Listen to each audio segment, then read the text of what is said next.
एक और चीज़ जैसा आपने बताया मुझे ड्यूरिंग डिस्कशन कि टेरो कार्ड रीडर, तो ये टेरो कार्ड का क्या है, कहाँ से ओरिजिन हुआ, और इनसे हेल्थ में और ओवरऑल वेलबींग में क्या इम्पैक्ट आता है मतलब? देखिए, टैरो एक ऐसी चीज़ है, अ, जिसको आप ऐसे कह लीजिए कि ये ऊर्जा की स्टोरी है। ओके। ठीक है। जब तक आप अपने साथ खुद नहीं जुड़ रहे हैं, हम्म। ठीक है, जब तक आप अपने अंदर की उस प्योरिटी को नहीं प्राप्त कर रहे हैं, आप टैरो नहीं कर सकते।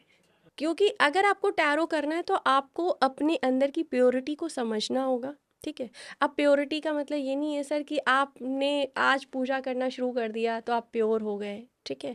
या आप स्नान करके आ रहे हैं तो आप प्योर हो गए। ठीक है। प्योरिटी का मतलब है इनसाइड प्योरिटी। ओके। ठीक है। इनसाइड प्योरिटी मतलब आप अपने अपने आप से लोगों को माफ़ कितना अच्छे से कर पा रहे हैं। आप सामने जो व्यक्ति है उसके साथ जो आपका बिहेवियर है वो कितना ज़्यादा ग्राउंडेड है। ठीक है।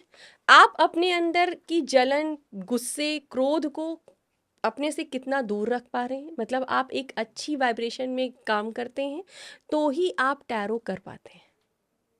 ऐसा ओके। टैरो नहीं है कि सिर्फ आपने कार्ड ले लिया, उसको निकाला तो वो हो गया। मतलब जैसे कि मुझे गाड़ी चलानी है, मैंने गाड़ी खरीदी, लाइसेंस लिया, लर्निंग आया, चलाना शुरू कर दिया, ऐसा नहीं है। सबसे पहले अपने आप को क्लीन करना पड़ेगा। मतलब अगर एक हीलर बनना है तो सबसे पहले खुद को हील करें, तभी जाके आप किसी और को हील कर सकते हैं। एग्जैक्टली देखा जाए तो सर, चाहे आप हों, हम हों, या जो भी इस इंडस्ट्री से या इस प्रोसेस से जुड़े हुए हैं, जी जी। उन्होंने कभी ना कभी पहले खुद पे ही काम किया है। क्योंकि बात उनकी सही है। लाइफ में भी कुछ ऐसे चैलेंजेस या ऐसे टास्क यूनिवर्स ने उनको दिए हैं कि just look it yourself. Hmm.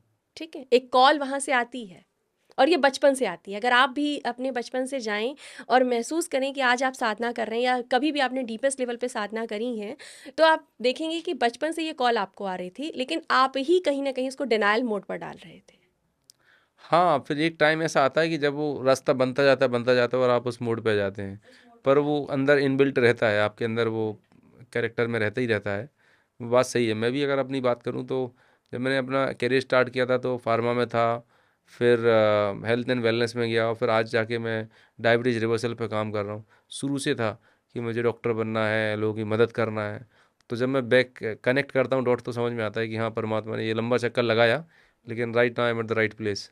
Right. तो वो मतलब मुझे ऐसा लगता है कि अगर आप आज हीलर नहीं बने, जी। आज हेल्पिंग नहीं काम कर रहे हैं, ये फ्रिक्वेंसी बचपन से होती है। ओके। ठीक है।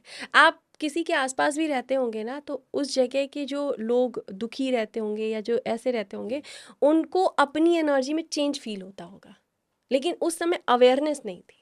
हाँ, अवेयरनेस नहीं थी। अब इवॉल्व हो गए हैं, अवेयर हो गए हैं, तो चीज़ें समझ में आने लगी हैं, नोटिस में आने लगी हैं। पहले नोटिस नहीं होता था। Very true, very true.